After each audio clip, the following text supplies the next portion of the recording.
This guy's now in prison because he murdered someone famous. Now, the guy's name is Christopher, and Christopher is 21 when the story starts, living in Wisconsin, and bro is just mentally unwell. In fact, he's hearing a lot of voices in his head, and they're telling him to do really bad things, and he's trying his best not to listen. But one day in 1990, I guess that fails, because he completes a work training program to become a carpenter. However, no matter how hard he tries, he can't seem to get a job. And soon he starts to realize that he may never get full-time work as a carpenter like he wants. And this really pisses him off, because the supervisor he worked with at the job training program promised him that he would eventually land a job as a carpenter.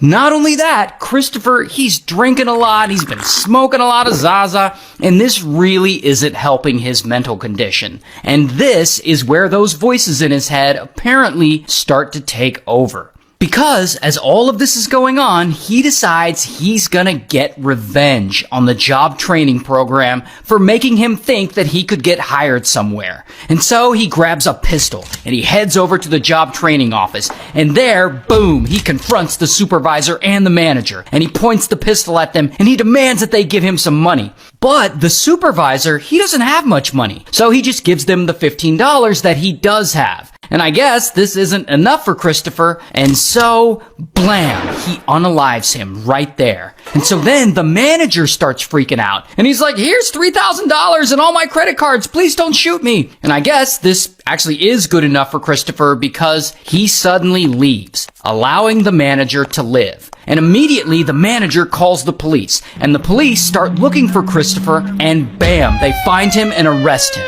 Here's his mugshot.